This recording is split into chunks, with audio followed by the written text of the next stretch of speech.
El principio más importante de la Reforma Protestante es el de la sola fe, sola fide. El principio protestante de la sola fe dice que el hombre no es justificado por la fe y las obras, como enseña la Iglesia Católica, sino solo por la fe. Toda la Reforma Protestante tiene en sus orígenes este principio de la sola fe. Otro de los principios fundamentales de la Reforma Protestante es el de la sola escritura en latín. Dice que la divina revelación no es transmitida por la Sagrada Escritura y la Sagrada Tradición, como enseña la Iglesia Católica, sino solo por la Escritura.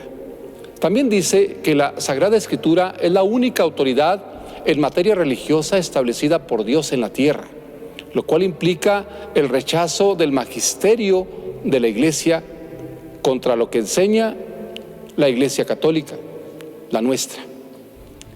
El lema de sola escritura es quizá, junto con el de sola fide, una de las bases principales sobre la que pretende fundarse la Reforma Protestante, tanto del siglo XVI, cuando nació, como a principios de este siglo XXI.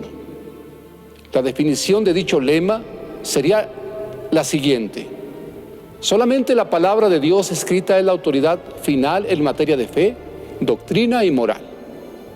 Únase a eso la aceptación de la teoría del libre examen, por la cual se cree que cualquier creyente puede y debe interpretar la Biblia por sí mismo.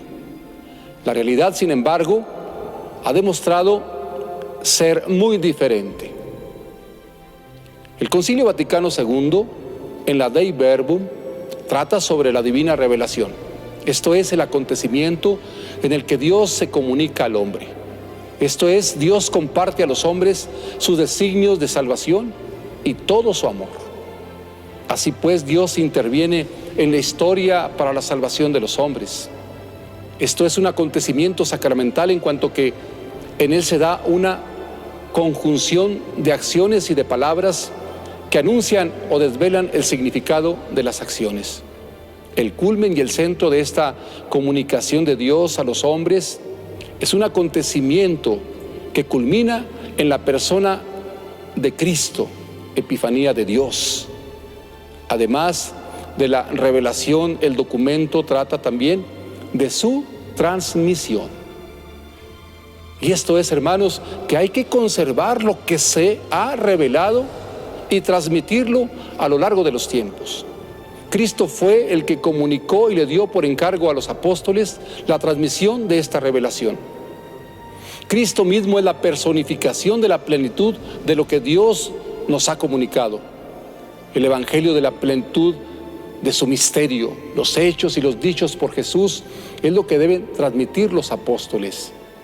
La tradición, pues, consiste no solo en comunicación de verdades, sino sobre todo en comunicación de dones divinos. Esta revelación se ha dado en la inmediatez de una convivencia personal con Jesús, que enseñó el rostro de Dios primero a sus apóstoles. Pero para predicar el evangelio, los mismos apóstoles cuentan ahora no solo con las enseñanzas que recibieron de su maestro, sino también con la ayuda del Espíritu Santo, que no solo se limita a garantizar la fiel transmisión de la doctrina, sino que además ayuda a los apóstoles a comprender las implicaciones de las enseñanzas recibidas de Jesús y a implantar todo lo que necesitan las iglesias nacientes para participar de la salvación cristiana. Los apóstoles transmiten el evangelio con su predicación oral, con sus ejemplos y con las instituciones que ellos van creando. La tradición cristiana es entonces la transmisión del evangelio vivo e íntegro.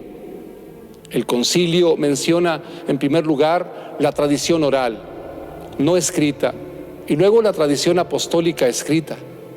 El mensaje de salvación que los apóstoles y los varones apostólicos pusieron por escrito bajo la inspiración del Espíritu Santo, que es fruto y expresión de la tradición oral.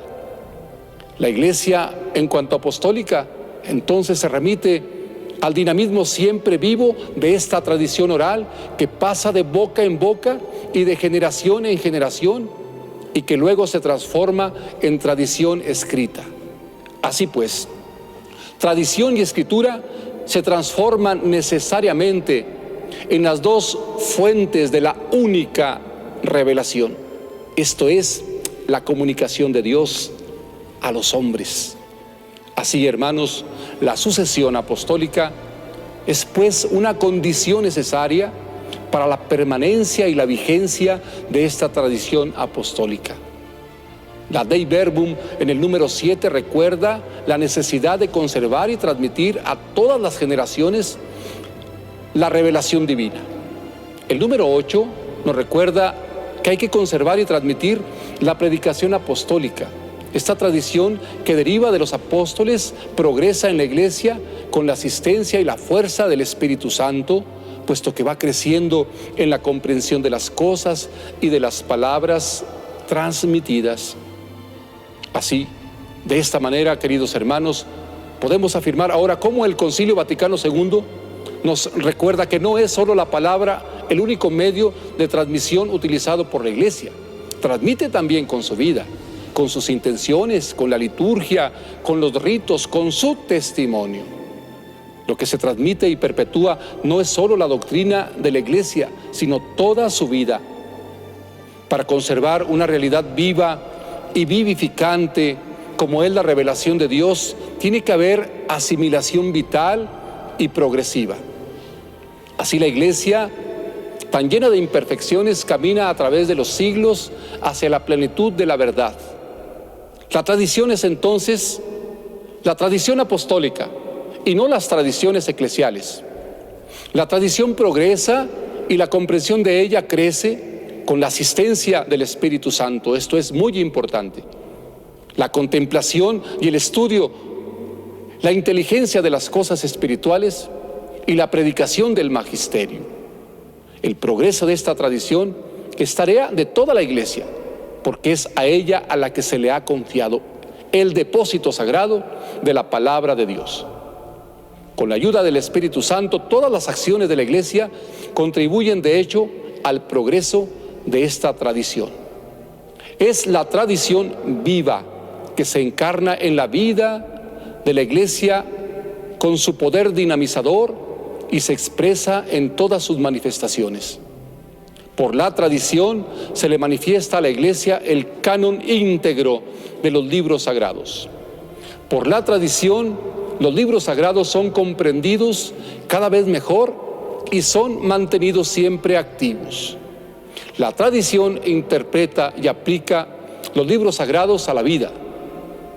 Son una parte de la gran comunidad vivificada por la palabra de Dios para que pueda comprender las potencialidades vivificadoras de la Escritura. Es con esta comunidad que acoge su palabra, con la que Dios sigue conversando y a la que va introduciendo en la verdad plena.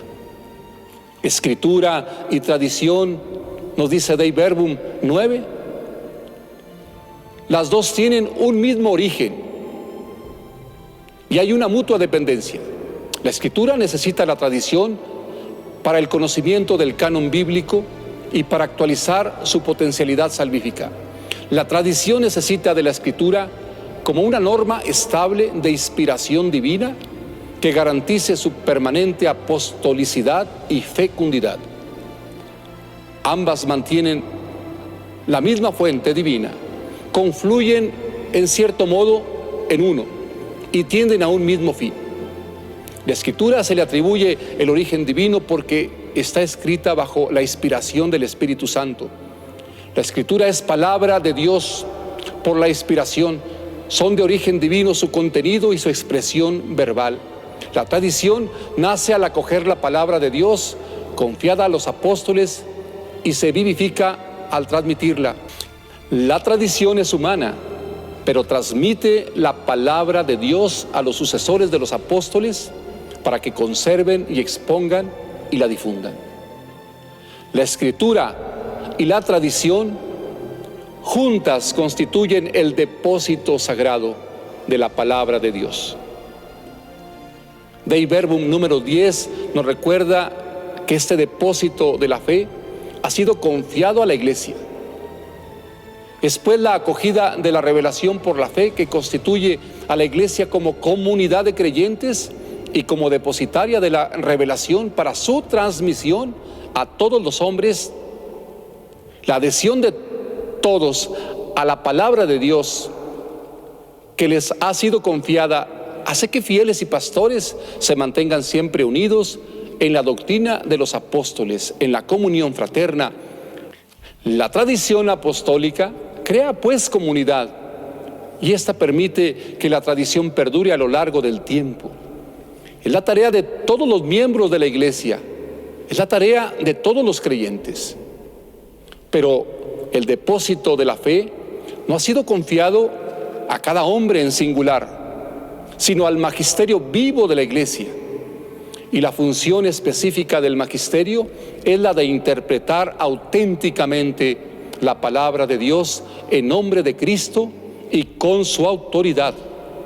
Una función pues encomendada a los obispos por el mismo Cristo en su Iglesia.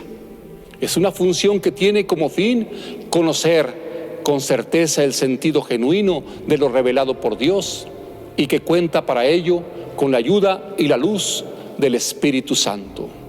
Escritura y tradición, las dos fuentes de la única revelación, son ahora, hermanos, el fundamento, el principio que nos permite continuar en este esfuerzo maravilloso por darle sentido y significado a nuestro diario vivir como hombres y mujeres capaces de dar razón de nuestra esperanza, de esto que creemos y de esto que esperamos.